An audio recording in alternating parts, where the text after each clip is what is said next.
Good afternoon, students. Today we are going to study the chapter Heredity and Evolution from Science 2. So, you people have already studied heredity in your ninth standard. Heredity is the transfer of characters from one generation to another.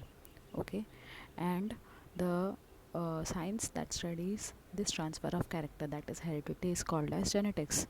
Some part of heredity you people have studied how transfer of characters takes place. We are just going to do a quick revision of this. Look at, can you recall question number 1? Which component of the cellular nucleus of living organism carries hereditary characters? So if you recall from your ninth standard, inside the nucleus of each and every cell, you have a structure called as chromosome. The chromosome is responsible for carrying hereditary characters. Inside the chromosome, you have DNA, and in the DNA, there is a segment called as genes, which helps to carry genetic characters. The next question, what do we call to the process of transfer of physical and mental characters from parents to progeny? This process of transfer is nothing but heredity, as the name of the chapter suggests. The third one, which are the components of the DNA molecule? If you recall, there is a ribose sugar, there is a phosphate group, then there are nitrogenous bases. There are 4 types of nitrogenous bases: adenine, guanine, cytosine, and thymine. So let's look at that part.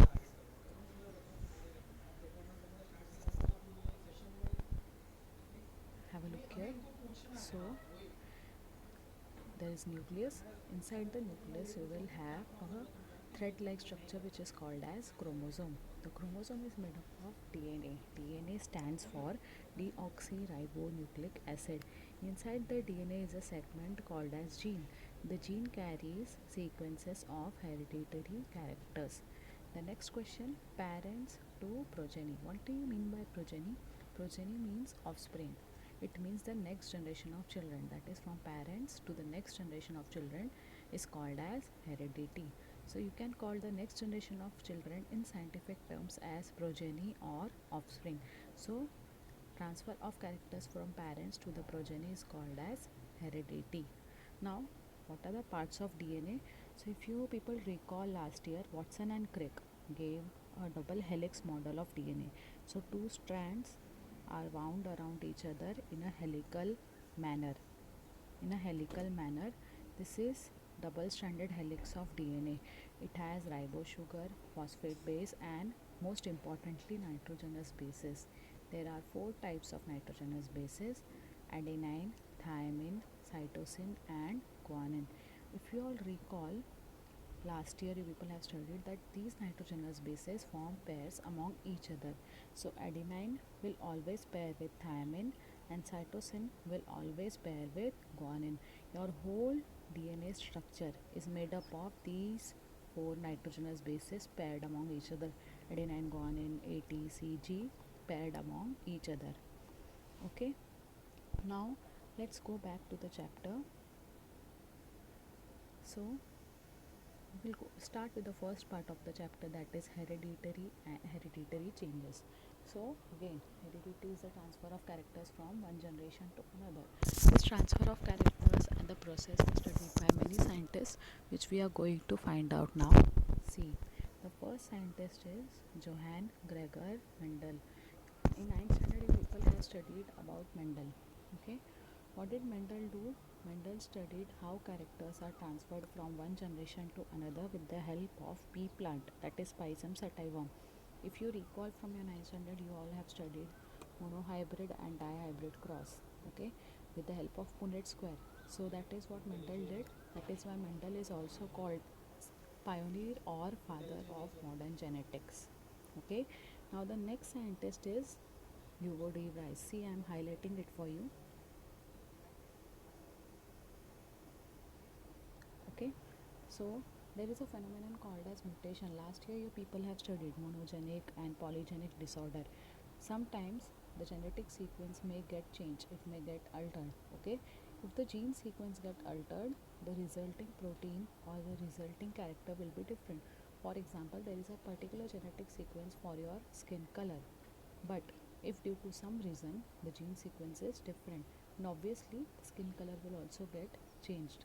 So this is nothing but mutation. Okay, any change in the genetic sequence due to any reason is called as mutation. This mutation Why does it take place? Was given by scientist Hugo D. Rice. The next two scientists are Walter and Sutton.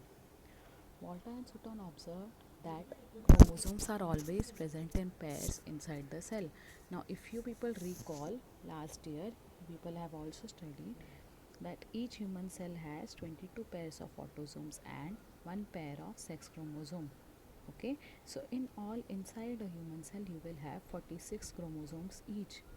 Okay, these 22 pair, each pair will be similar in shape, size and organization. If you people recall, homologous,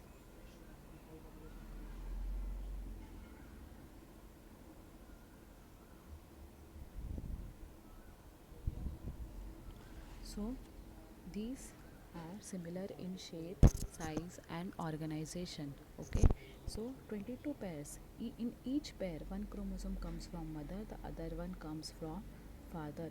So chromosomes are also present, always present in pair, was given by Walter and Sutton. This study they did in grasshopper. Later they observed that all organisms have paired genetic material. The next three scientists are Avery, McCarthy, and McLeod. So, all Avery, McCarthy, and McLeod studied that all living organisms have DNA, that is deoxyribonucleic acid, as their genetic material, except for RNA, except for viruses. Sorry, viruses have ribonucleic acid, that is RNA, as their genetic material. Okay, so this was done by Avery, McCarthy, and McLeod. The next two scientists are Jacob and Monod. Now, that is what we are going to study in this chapter, that is the process of protein synthesis. There are many proteins in the body. For example, hemoglobin that is present in your red blood cells, okay, melanin that is present in your skin. So there are many proteins present naturally inside the body. How are these proteins synthesized was given by the two scientists Jacob and Monod. Now remember, why is the study of heredity important? Study of heredity is important because last year, if you people remember, people must have studied a hereditary disease called sickle cell anemia.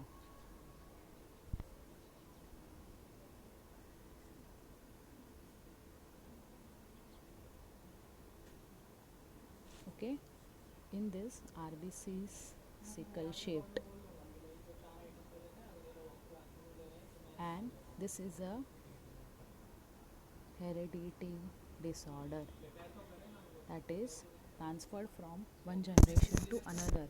So how this sickle cell anemia is transferred from one generation to another can be studied with the help of genetics. Also, how can you prevent sickle cell anemia can also be studied. For example, if you remember that person who has sickle cell anemia and should not marry another person who has sickle cell anemia, because the next generation, that is the progeny or the offspring, will also have sickle cell anemia.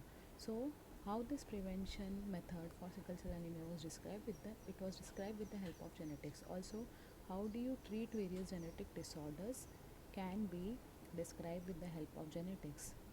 Likewise, there are various vaccines made in laboratories, various types of medicines that are made in labs. How do you make this medicines and vaccines? That can also be decided with the help of study of heredity. That is why the study of heredity is important. Last year you also studied BT brinjal, BT cotton, hybrid varieties of plant. So hybrid varieties of plants are high yielding varieties. If you recall,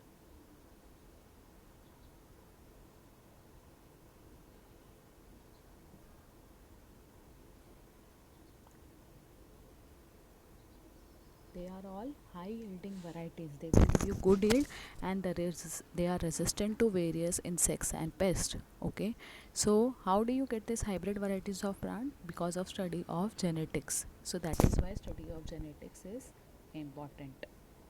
So this is your first part of the chapter. See, look at the last line. The science of heredity is useful for diagnosis, prevention, treatment of hereditary disorders.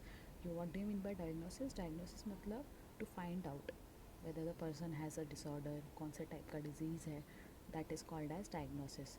Treatment means to treat, and prevent means to avoid the transfer of that disease. The study of heredity is important. Okay, so that is the first part of your chapter.